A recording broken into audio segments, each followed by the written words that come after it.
hosting the only Nashville soccer podcast where a dog may pee on the bed behind one of the hosts. Live on video. It was I believe that could happen on any podcast. It could, but this is the first one that it did. And I demand someone go update the Nashville SC Wikipedia page to reflect this.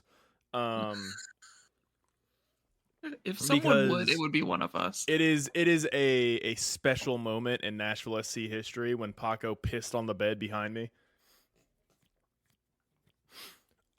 Okay, so if only we had known the foreshadowing that would be to the game on Saturday. Oh man, yeah. Well, there we go. As I walked out of the stadium, and we'll get more into the nitty gritty of the game, but as I walked out of the stadium, I turned to my roommate and I was like, that was the definition of two mid-tier teams, just playing to not lose.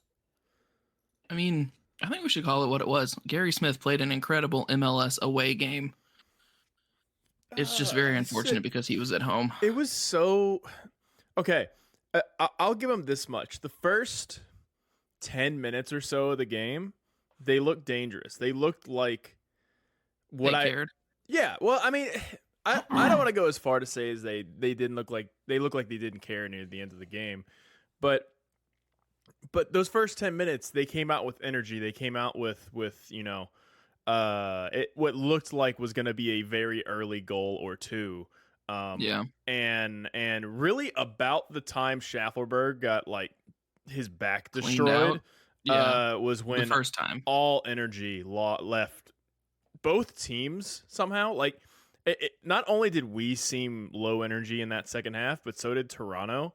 And I don't know, maybe Toronto was just trying to get a point out of it. But my God, dude, it went from what looked like an exciting game to an absolute snooze fest. And I'm sorry if that was anybody's first game.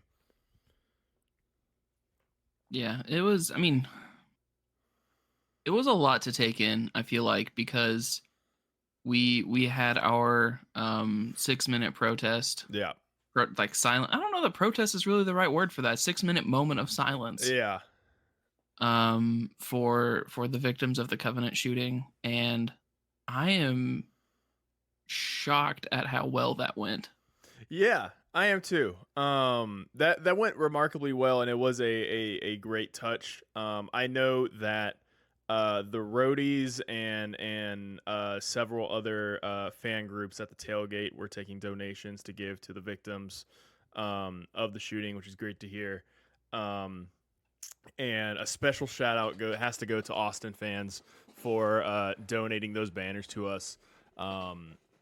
It's unfortunate that now it seems we're gonna have to do the same to Louisville. This shit keeps happening, and if you want political takes, go to my personal Twitter. I try to keep them out of this stuff as much as possible, but this shit has to stop. It's fucking insane. It's absolute lunacy, and it's fucking sad that we already are gonna have to move those banners to the next group because it just keeps happening. But we'll go back to the game itself. And again, if you want my personal takes, go to my Twitter at I'm Brian Taylor. I don't shut the fuck up. So going back to the actual 6-minute thing, a couple things. One, very nice gesture, respectful, whatever. I personally, again, my personal takes, wish there would have been more action to it. Nice gesture. Yeah. It doesn't really do anything. That being said, that sentiment had to be put out there, and if that changed anybody's mind on certain issues, I doubt it, but I'm still glad they did something instead of nothing. So one thing I will take away from it, that one, it went remarkably well. Two, it seems like the mass majority of the stadium, I mean, everyone was respectful of it. The only time there was really any noise was when it was just kind of a reaction of something happening in the game. Yeah. And what was really interesting from that was it gave me a sense, because I'm always right in the middle of the supporter section, so I'm I'm at the crescendo of the sound, right? Like I'm right in front of the drums. Like I'm basically deaf by the end of the game. It gave me a weird. It gave me like a sense of like the natural acoustics of the building that I had never gotten before because I'm always right in the supporter section. And I mean, even just like everyone kind of coming to attention that like Nashville's coming down the field, like, oh, it's just kind of like whatever. That building is fucking loud, dude. Mm-hmm. And Yeah. I'm really just now appreciating it. It's hard to take in how loud it actually gets in there when you're in the middle of the pit, I guess. Yeah, I know you had said before the home opener last year, was it you were front row and Moles was top of the stadium, or was it the other way? Yeah. It was when we were setting up the tifo last year, and Yeah. I was at the top because we last year's the first game with the tifo we had was originally supposed to be a hanging tifo from the pulley system we Raptor. have now. Yeah. And it just wasn't working. It was a pulley system issue. But anyways, so we were testing it, and I was up at the top, and Moles was on the field, and I could just talk to him, and he could hear me perfectly because of the acoustics of the building deflecting sound back down to the field. So I don't know. I found it interesting just how loud it got from not even people making noise, just from like being in the stadium. It was, I don't know. It was interesting to me. Yeah. Vamos said he had some guy behind him being obnoxiously loud during it and turned around and told him that his head blah. Said, man, whatever. Okay. So I didn't have anybody like that. We had a couple people around my section that during the moment of silence, like it was, I think there was a foul on one of our players, and everyone kind of like groaned, but then this jackass waited for it to go quiet and then booed very loudly, and then I'm not kidding, about 80 people turned and stared at him and went shh. So Oh my gosh. for the most part, people behaved, which I'm very proud of. And from what I heard, there was no major, incidents of people being jackasses about it. So yeah, I think one thing, and it's ludicrous to me that we can actually do this comparison, but the gun violence protest that we did last year with all the orange hold up the orange papers, the fact that we have to do it twice, fucking that's insane. what I'm saying. I don't get it. Okay, no, I'm not gonna go on a rant. Keep going. But the thing that I enjoyed being able to compare the two is how much earlier we were able to get the word out and how much more known this was. Yeah. So, I mean, from a clear just communication standpoint, we are making steps as the back line, and I'm very proud of that, and I hate that we had to. Yeah. Is what I have to say about that. Again, at I'm Brian Taylor, you'll see all my personal opinions on this. I'm very passionate about it. I'll say it here once and one time only. Fuck AR-15s. Fuck our current gun laws. Fucking fix the problem. Anyways, yeah. So the fact that it went so smoothly was impressive. And it was a beautiful gesture, and we'll go on from there back into the game. We are very clearly, we being Nashville SC, very clearly the best defensive team in the league. We just are. And every Vamos, what gun laws? Yeah, good point. Nashville SC is very, very clearly the best defensive team in the league. Like, we've let in how many goals this year? 2 total. Yeah. Yeah. Joe Willis is in insane form, making just fucking nutty saves. Granted, like half of it's luck, but like he's putting himself in position to have those lucky situations to make the saves he's making, and it's beautiful to watch our defense execute. But then it's like, let's just boot the ball downfield and hope Hani Mukhtar does something. Or hope Hani Mukhtar controls the ball and Schaffelberg is fast enough to get behind his defender. That's the one thing we do. Like, the plan is ball to Hani, Hani can then decide to shoot or pass to Schaffelberg, maybe Fafa, and that's it. Like, That is the there's entire no plan. other plan. That's the plan. And I know it's still early in the season. Excuse me. I know it's still early in the season. Sometimes the plan is kick the ball long to CJ, who will flick it to Hani, who will True. then shoot or pass. True. And get like I know it's still early in the season, and I know it's easy to complain after a draw or a loss, especially a 0-0 draw. But like Jesus Christ, dude, we need something. It's been how long are we gonna waste having such a good defense with no offense other than Hani Mukhtar? Too long is the unfortunate answer to that. But the other answer is MLS, like mid-season acquisitions very rarely make notable impacts. Yeah. Like Willie Agata for SKC last year is an anomaly, and SKC this year has not exactly been setting the world on fire. Yeah, absolutely not. So I think it's fine to hope for a new 9, and it's fine to want that and talk about it like we will every week until it happens. But I feel like it's unreasonable to say we have a new 9, Gary's going to completely change the way he plays. And you're not wrong. You're not. And it's what we are. We sit back, we're very, very strong defensively, and then we counterattack. And if that counterattack doesn't work out, we're going to have to wait 15 more minutes for another counterattack, right? It's just how it's been always. But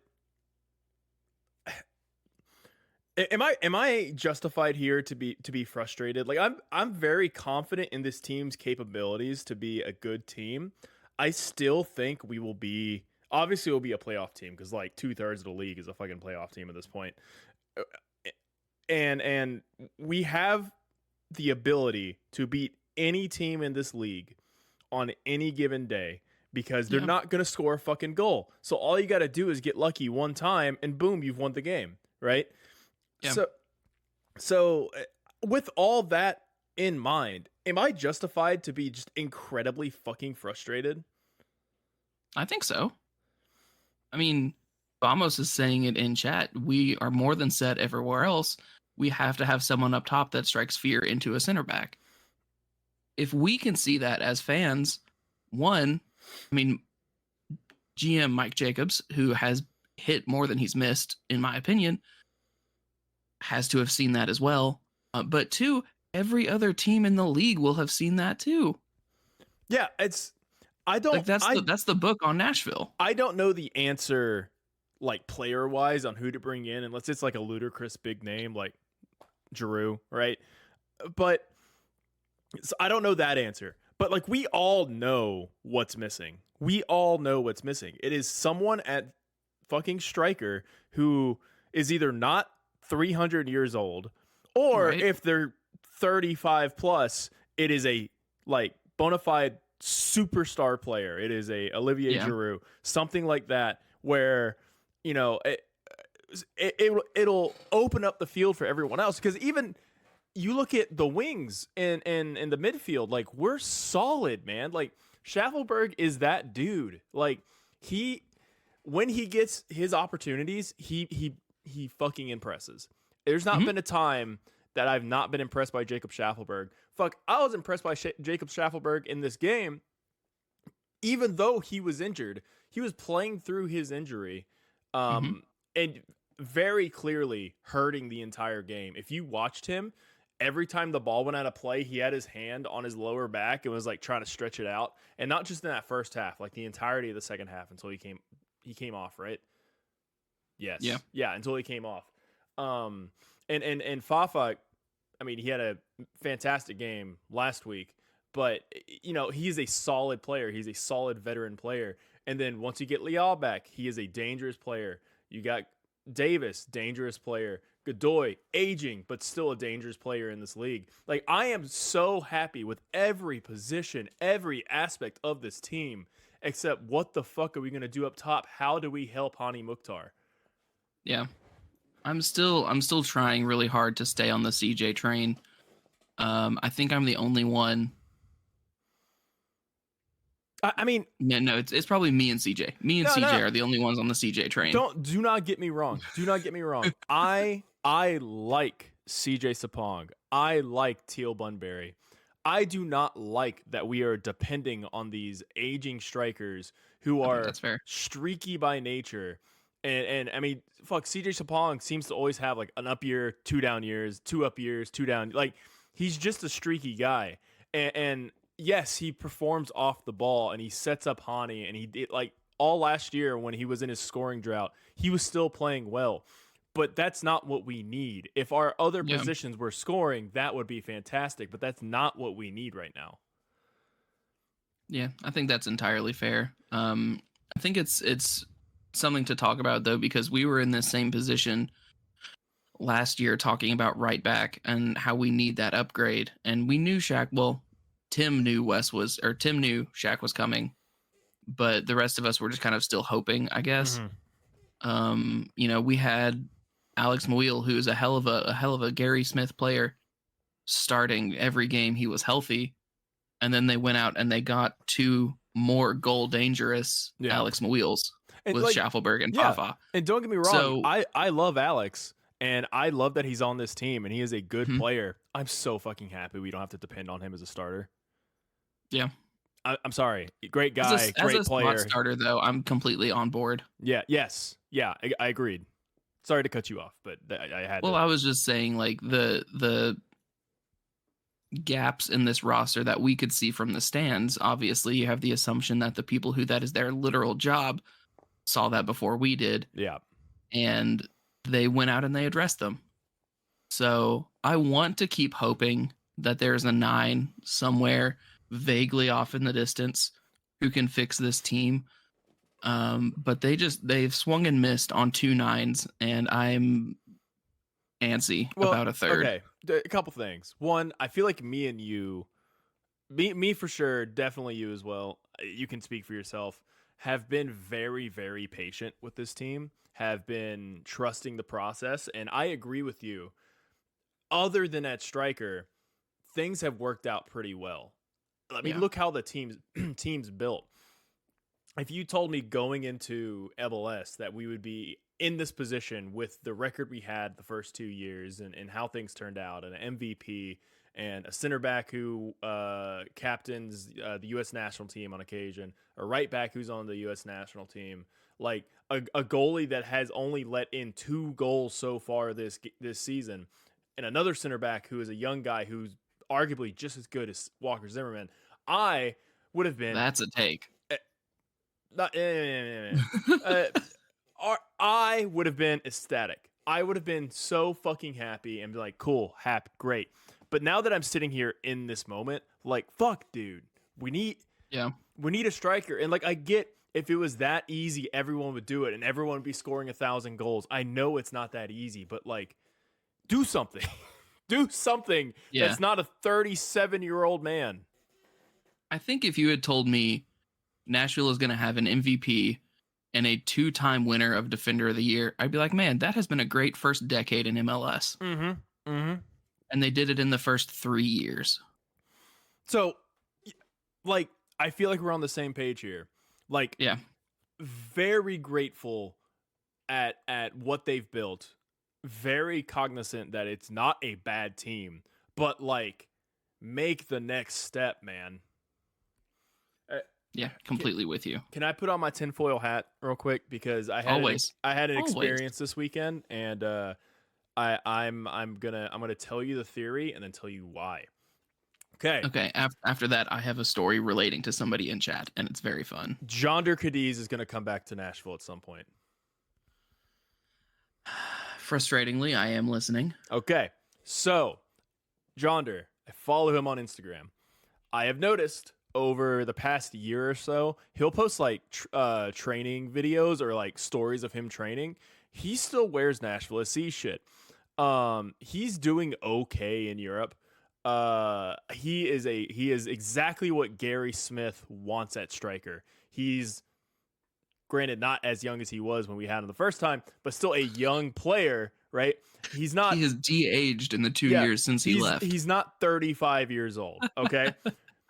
Now, Is he even 25? I don't know, mid 20s. He posted a video of him scoring. I think it was this past weekend or whatever. Did he do the Honey Mukhtar salute? No. I commented. Oh, my dog's squeaking his toy. I commented, come back to Nashville SC, please. Like, all of his friends liked it, and then he liked it and replied with like the little high five emoji, and I'm the only one he replied to in that comment thread. So, Jonder Cadiz coming back to Nashville, confirmed. Either that or he wants to and they don't want him back, but one of those two is true. Could we get some John Deere Cadizes in chat, please?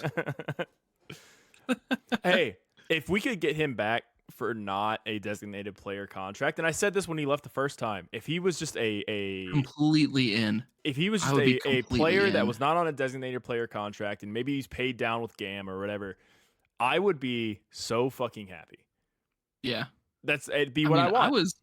I'd rather have him than Teal. I'm not gonna lie. I'd rather have him than Teal. Absolutely. There are some people who sit in the section near me who are very anti CJ, so then they become very pro Teal kind of out of necessity. And sorry, Jay Baza said in chat, I'm Venezuelan and he won't even reply to me. This is confirmed. Yeah, Jonder Cadiz to Nashville, confirmed. Oh, you heard it here first. Yep. But I feel like the team gets notably worse when CJ comes out, because the way that he holds the ball up, the way he plays center forward, is so much different than the way that Teal does. Yeah. And whenever you have that swap mid-game, it takes time to adapt. Yeah. And it's just an unnecessary lull. I think we got blessed with one last good year of CJ when he went off a couple years ago. And it was 2021. And he is still a serviceable striker in this league. He when he's on, like, I get what you're saying, but when he's on the field, like, I think he plays okay. And there was times last year where he played okay, but he is not what he was 2 years ago. And I'm tired of relying on him or Teal to be the other goal scorer. At this point, the rest of the team is solid enough that I would be okay with them taking a swing on like a 16-year-old striker out of some Latin American country that they signed let's call for it like $4 million. Yeah, or a Huntsville. 16-year-old out of I don't know, Huntsville. I'd be okay with them just taking a swing at somebody, because what's the alternative? You just put one of those guys back in. Yeah. And you send this guy off to Huntsville. Cool. Or we encounter a wild Zubac. That too. Or Adam Sipic. Adam Sipic is the answer. Yeah, I mean he is the long-term answer. I feel like they're putting him in the position to be him or Liati, yeah. Yeah. Or does Ali I can't remember his last name. He plays wing, right? He doesn't play. I think so. Yeah, a wing or a 10. Yeah. Hey, I mean, look, dude, something. And like, I know that's not what Gary Smith's going to do. Gary Smith is very much a trust the process guy, and I know that it's paid off somewhat most years. But fuck, give me something, dude. Yeah. This whole podcast is going to be me complaining about a number 9 striker until we get somebody. Until it happens. Yeah. Ollie, right. Thank you. So I wanted to take a second and talk about how freaking cool this generation of Toronto's players would have been had they all stayed in Toronto. Okay. So when we got Schaffelberg on loan, like the next game we played Colorado at home. Yeah. And Colorado in the weeks before that had traded Mark Anthony Kaye had traded Mark Anthony Kaye for Ralph Priso and a bunch of other shit. Yeah. And so Ralph Priso is warming up with the subs in front of us like they normally do. And I got his attention and I was like, "What do you think of Schaffelberg?" And he was like, big fan, like he was all about Schaffelberg. And I was like, that's cool, because they were former like Toronto. I don't know if they all played together in the same like youth system or if they just were all around the first team at the same time. So spin that into the game Saturday. Jaquil Marshall-Ruddy is a cool motherfucker. Yeah. So Nathan was he might still be in chat now. Jaquil takes off his jacket to warm up in just his like warm up jersey in the penny. Nathan goes, "Hey, I'll hold that for you if you want." Dude tossed him the jacket. That's cool. And then so like 10 or 15 minutes after that, they're still warming up, but they're like stopped to watch a free kick. And I said, "Excuse me, gentlemen. I paid to watch the game." And he moved. He actually like stepped back and was like, is this good? I was like, "Yeah, dude, you're the fucking best. Like, this is great." That's awesome. So big Jaquil Marshall-Ruddy fan, this guy. To Nashville confirmed. Yes. That was your John Cadiz moment, was him being nice to you. Which was means him being super Canadian. Which means he's coming to Nashville. Confirmed. Yes. Confirmed. Oh shit. Okay, so did you watch the Huntsville game this week? I had a busy weekend. I didn't get to watch it. I sure didn't. I saw Ollie's banger of a goal. And then how do you feel about the MLS Next Pro's overtime system? Completely on board. I personally, I'm on board. I know it'll never be picked up worldwide, and I know that if MLS started doing it, that we would be memed to death by the rest of the soccer world. But I dig it. I dig it just because it's more of a actual conclusion to a game. Like last or 2 nights ago's game, Saturday's game was fucking awful to watch. But then imagine at the end of the game, we still get a conclusion. I know I would either be kind of happy or enraged at the end of it, but at least it's something. Yeah. I think the thing for us too, though, is as Nashville SC fans, and again, I'll speak for myself. I won't speak for you. Penalty shootouts give me the heebie-jeebies. Oh yeah, no, not I a fan. Well, so watching Huntsville already have success in them is like, this is great. And I don't know the official reasoning why they do this, why they do that overtime structure. They do the shootout. But I like that they do it with our academy teams. That way they have experience with high pressure penalty kicks by the time they get to the first team, because a lot of these guys, their first playing time with the team is going to be in Open Cup or in whatever, where they might encounter penalty shootouts or penalty kicks, right? And if being a Nashville fan, being hurt by penalties over and over and over and over again, I fucking love that our academy team is getting practice basically every other week with penalty kicks. I am all for it. And then I forget who said it. Titan Broncos in chat said that he likes it, but if it doesn't happen in MLS, he's okay with that. That's where I'm at. Like I'm not pushing for it.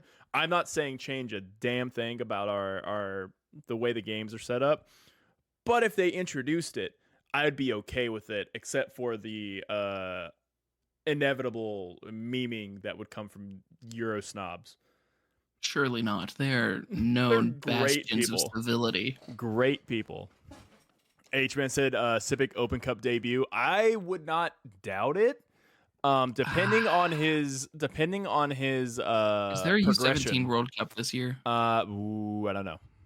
Because I know there was some talk about that with. Isn't he capped with Bosnia though? I don't think they're gonna make the World Cup.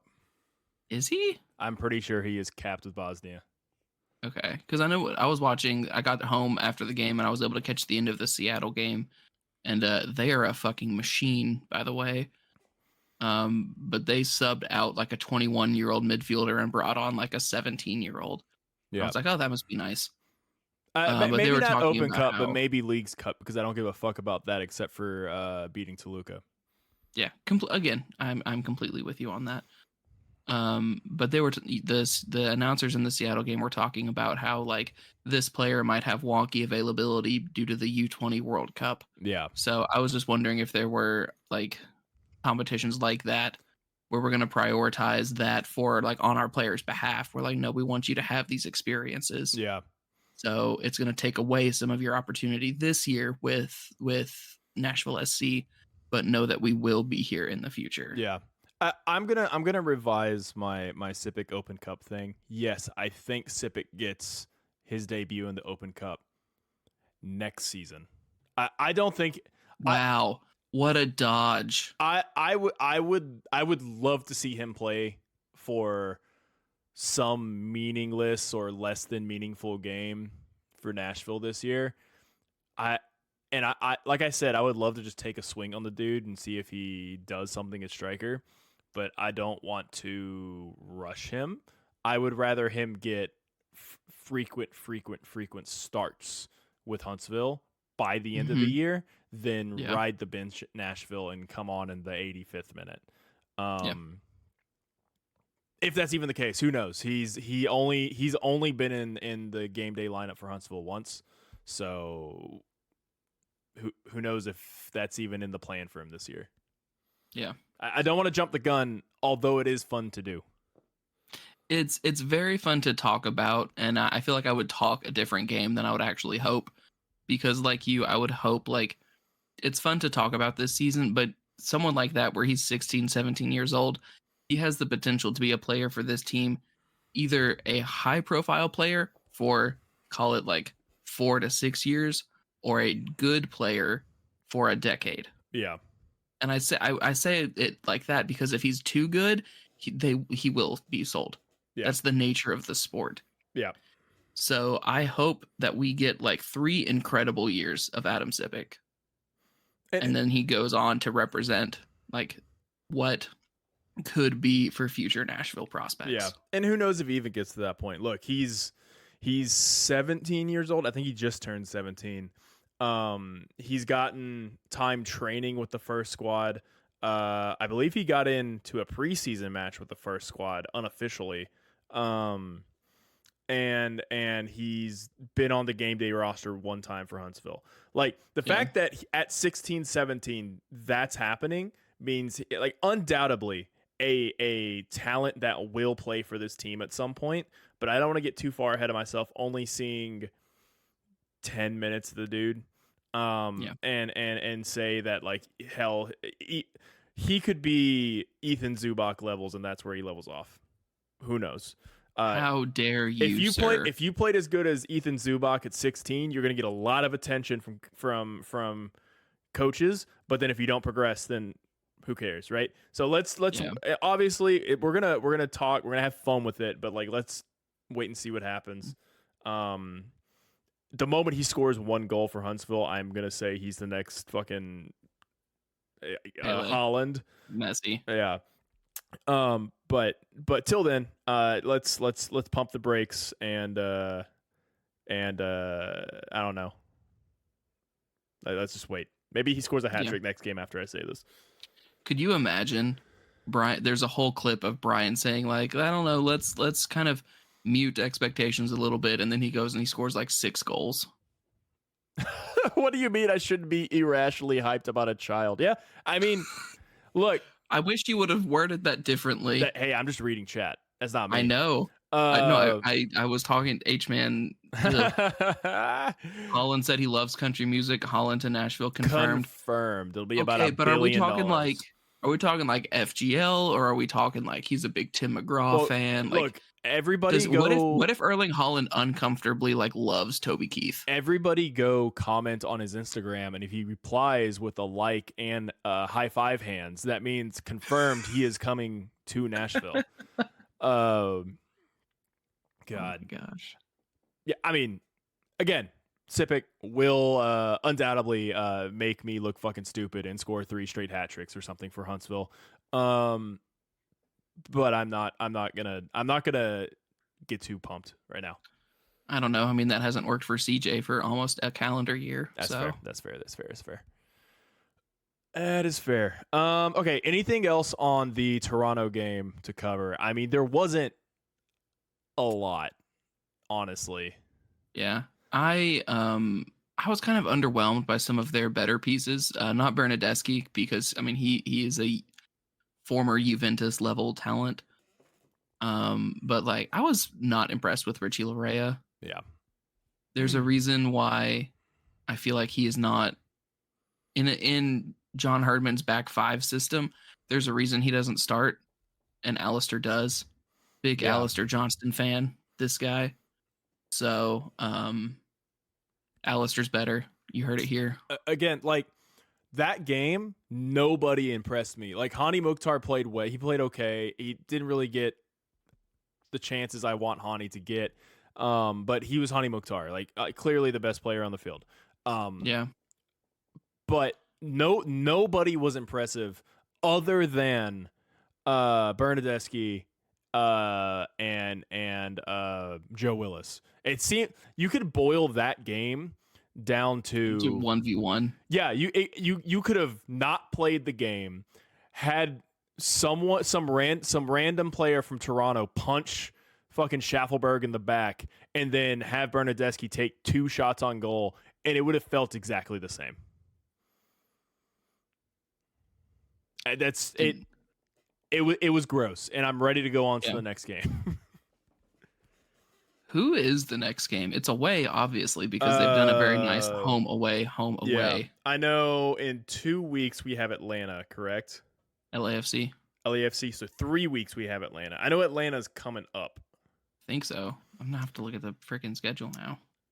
NYC. So yeah, NYCFC rematch. Gross. Fucking blow them out. 10-0. Next.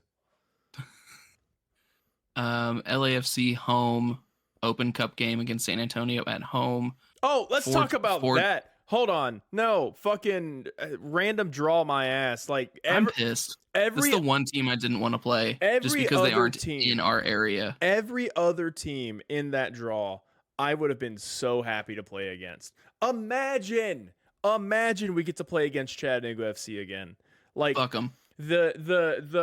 Fuck him, first of all. And Travis isn't here to defend himself, so fuck you, Travis. Butter slug man himself. Butter slug. That would have been magnificent because 1, it would have made my NPSL heart happy. 2, it would have forced and again they've done a better job about it a little bit. It would have forced the club to acknowledge the history at least a little bit, because they would have looked fucking foolish to not mention that NPSL history between the two cities. It would have forced that, and I would have been so happy. Like, and then Memphis, like same thing with USL. Like there was and then Atlanta just would have been fun because fuck Atlanta. There was so many options in that group that would have made me so happy. And we're playing the San Antonio Spurs is what we're playing. Like, that's all I have. Yeah. Well, and the frustration, I guess part of the frustration for me is, like it was talked about in chat earlier, they were the USL. I think they said they were the USL Championship champion last year. Oh yeah. So they're not a team to take lightly. Not at all. We have so much history with San Antonio, though. I can name San Antonio wouldn't remember the Alamo. I can remember Davy Crockett. Okay, the city, sure, whatever. Yeah, the Alamo, cool. There was one thing. Does the Texan in you hate that I brought that up? I'm technically not a Texan. My family is. Yeah. That counts. I was born in Oklahoma and moved out of there as soon as possible, and have lived in Tennessee my entire life. But my family's from Texas. That counts. Or Mexico, depending on where the border lays at different times during history. Staying out of that. I lost my train of thought. History with San Antonio. San Antonio. There was, and I'd have to go back, and I could be misquoting it. But when San Antonio launched, they did directly copy, if I remember correctly, Nashville FC's slogan of "Our Town, Our Club."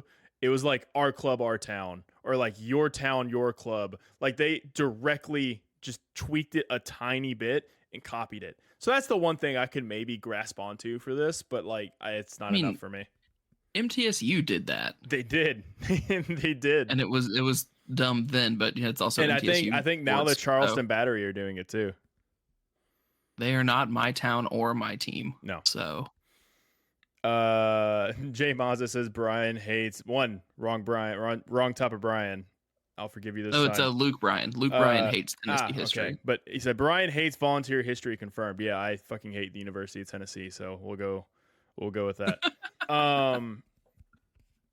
Yeah, it's a bummer. Who knows? Maybe if and hopefully we do win this, the next matchup will be something a little more fun. I liked playing Louisville last year. That was a cool change. It was so good. Yeah, so I really hope something like that comes up. I don't know who Chattanooga got matched up with, but I hope they win and maybe we somehow get matched up with Chattanooga in the next round. Yeah, I would be perfectly fine with that. I'd be stoked. Brian, I do have one question for you about the Open Cup. Okay. Because I struggle with this every year. How do you explain the concept of the Open Cup to somebody who is unfamiliar with soccer? See, I'm going to explain it to you, and it's going to make perfect sense to you and to 95% of the people that listen to this, but somehow it still confuses people. Like, okay. And I don't understand. It's just take every amateur and pro team in the country, you throw them in a bucket, right?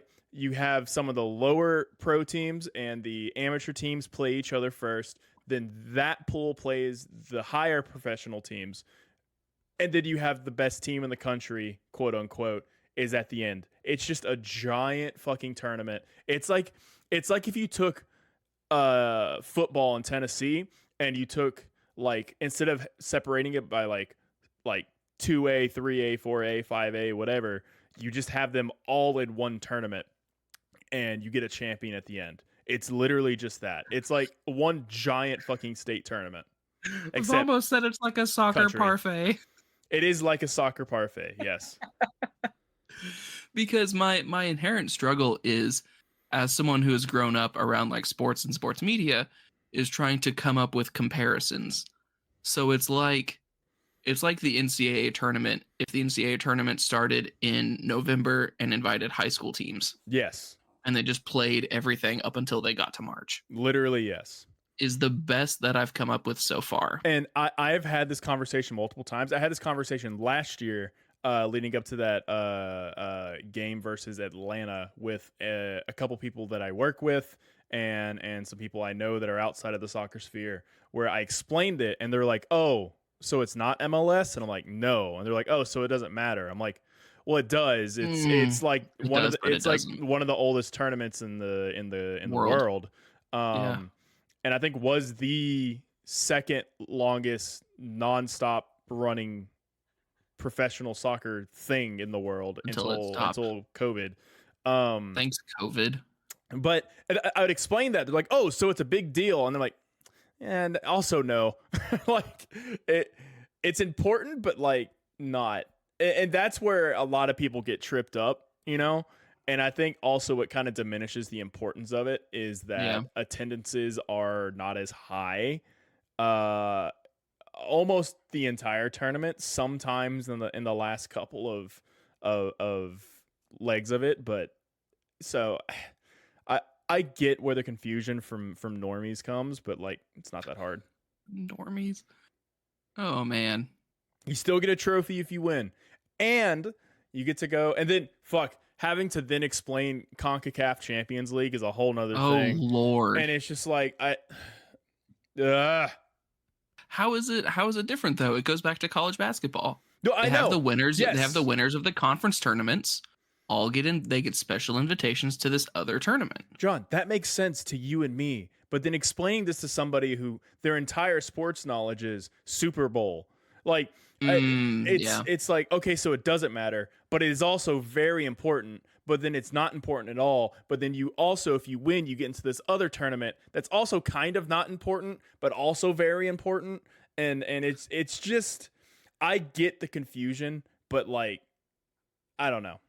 Yeah, I think the crux of the issue to me comes from explaining like having different competitions mid-season. Yeah. Because that is a foreign concept in other leagues. Yeah. In the US at least. Like in American sports, it's like you play your season, that is it. Imagine for a second, it's instead of playing the Hawaii Invitational in NCAA basketball at the beginning of the year, it's played in the middle of the season, right before your conference tournament or your conference play. It's that. Except that tournament also matters. I don't know. It's frustrating. Everyone listening to this understands what we're saying, but if you haven't followed soccer for more than a couple years, like it's like pig Latin. Like just I don't know. Yeah, it's like I relate everything back to college basketball because it makes the most sense as far as a relational standpoint. So we could keep diving into this, or we could move on. And I kind of elect move on. All right, let's move on. John, do you have a Go on. Sometimes you may lose a home and home to an amateur team in Haiti that plays in a different country and also hasn't played a competitive match in nearly a year. Yeah, sometimes you're Austin FC and a complete embarrassment to the league. Hey John, have you prepared a haiku? Yes, I have prepared a haiku. I prepared one last week, and I did not think about it until immediately after we got off the air. So I will debut. Does anybody have a triangle sound ready? Hold on, I'll introduce you. Hold on. Okay. And now, poetry, a week late with John.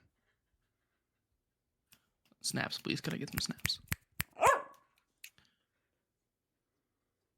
Nashville gets 3 points. I can't believe he said it. Gary Smith masterclass.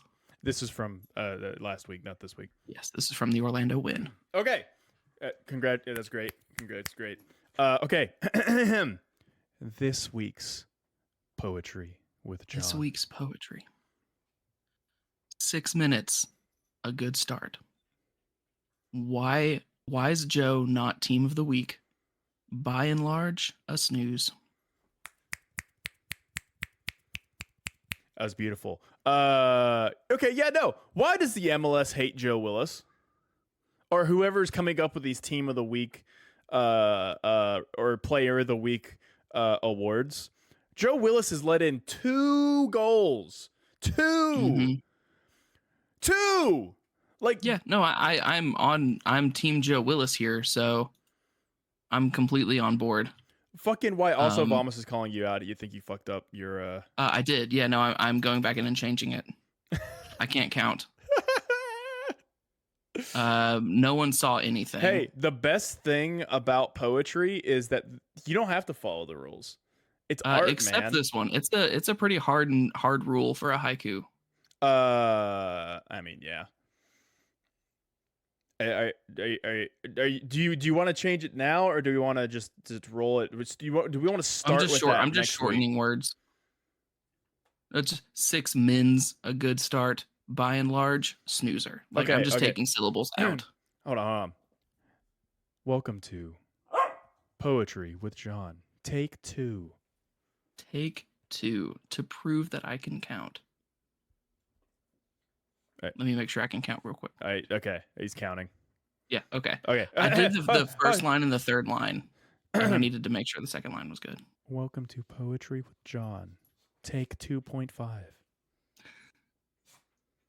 6 mins, a good start. Wise Joe not team of the week. By and large, snooze. A snooze, sorry. Oh, dude, beautiful. Okay. We're 50 minutes into this thing. John, let's hit him with some real predictions real quick for next week, and roll on. Just end this thing before my dog pisses on the bed or something again. Oh my gosh, no, we're gonna talk until that happens. I'm going to say it's at NYCFC at Citi Field. Gross. Yep. I'm gonna call a loss this one. I'm gonna say 3-1 loss. I still have faith that it's gonna be a good game for us. Look, this game was a snooze fest. This game sucked. I think it's an outlier. I don't think it's what's who invited Travis. Yeah, right. I think it's an outlier. I don't think it's a trend. Yeah. 3-1 win. I'll take it. 3-1 win. Hani Mukhtar goal. Shaq Moore goal. And Leal comes back. Is Leal going to be back by then? No. Fuck. I don't know. Give it to CJ. Gary's estimation last week was he'll be back for the Open Cup. Ugh. Give it to CJ. Yeah. Oh no, we need to are we within our realm as a Nashville fan podcast to briefly talk about fuck the Red Bulls? Does that cross a line? I mean, fuck the Red Bulls. Fuck that guy in particular, and fuck the coach. I've been following it from the periphery, but definitely fuck the guy for saying a slur, and he should have been taken off the field, and he should be cut, or I don't know, something. He should be gone. Yeah, they released the 3 most worthless statements. Yeah. The team released one, the player released one, and the coach released one, all in the same post on Red Bull's Twitter. And they're just all bad. Yes. Agreed. Well, we got a pee poo poo in chat. You love to see that. Wyatt, how's it going, buddy? It's close to a doo-doo fart, but it is not quite. My dogs are actively fighting and are getting restless, so I am gonna cut this pod off here before they pee on him, Marley. Pee on the floor again. No, Marley doesn't. Marley shits on the floor. Paco pees. Oh, okay. They have a dynamic where one does one thing and one does the other thing, and it makes one angry Brian. So I'm gonna take care of this. Thank you guys for watching. If you're on Twitch. Listening if you're not on Twitch, please subscribe to us on Spotify. I know most of you listen on Spotify. You can do the same on Apple if you want. If you listen on one or the other, subscribe on both. Make me happy. You don't have to listen on there. Just subscribe. Just shut up, dog. Just subscribe. Just subscribe on both. It makes me happy. If we get 100 5-star reviews, Brian eats a bug. I will eat a bug. Go review, rate 5 stars. Go review on Spotify. Go review gets to on pick what Apple. Bug, right? He does not get to pick what bug. I will be a cold day in hell when I let someone else pick the bug I eat. Yeah. And that's it. Goodbye. See y'all.